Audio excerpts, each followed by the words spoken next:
I saw on Twitter that that you went through the experience. Did you get scared by your own creation? Yeah, I did. Isn't that kind of shameful? I was scared by I was scared by my own creation. They got me at the end. I don't want to give it away for anybody who might do the into the further experience, but they got me good.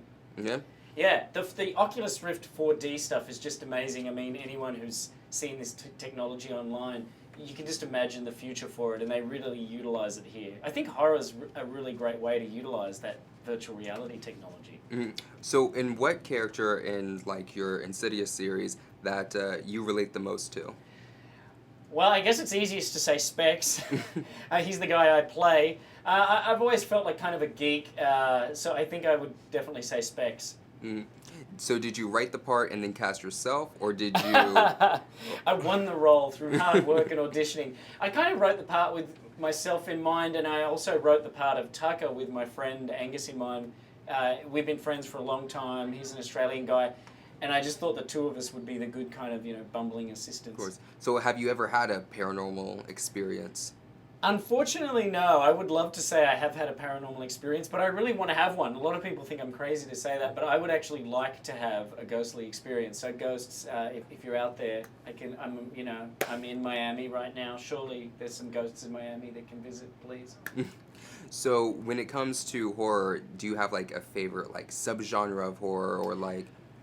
That's an interesting question. There is so many subgenres. I do like haunted house films. I'm a big fan, and as a subgenre, there's only a few good ones. You've got your Changeling, The Shining, Poltergeist. There are those few gems that stand out. But I would say another subgenre of horror that I like is definitely slasher. And I actually love the kind of crazy hillbilly subgenre as well. Where there's a few of them. Do you have a favorite horror director like other than yourself? Other than myself. Right. Myself, of course. Of course.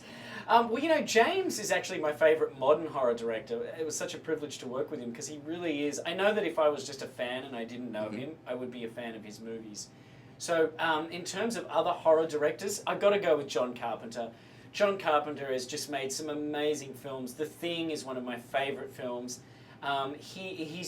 He's not only made some amazing horror films, but he's been the first. I mean, he's kickstarted so many trends, and he's coming back in vogue now. All those Carpenter synthesizer scores, they're so in vogue right now. Movies like It Follows and The Guest are using this Carpenter-esque synthesizer soundtrack. So he's the gift that keeps on giving. Do you have a favorite horror movie? I'm gonna go with The Shining.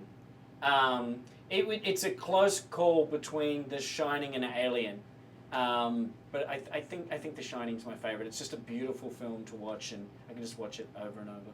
Do you think that you would survive in your own horror movies?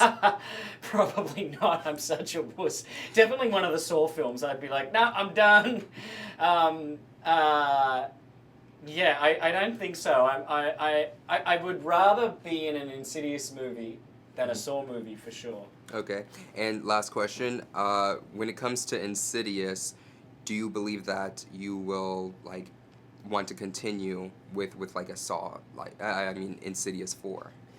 Ooh, that's a tough one because this film hasn't come out yet. So Insidious Chapter 3 comes out on June the 5th throughout the US. You'll have to ask me that question like 2 weeks after that, and I might have some vague idea, but right now I'm just like so superstitious. I'm hoping that people go and see this third film, and I'm hoping that they love it as much as people love the first one.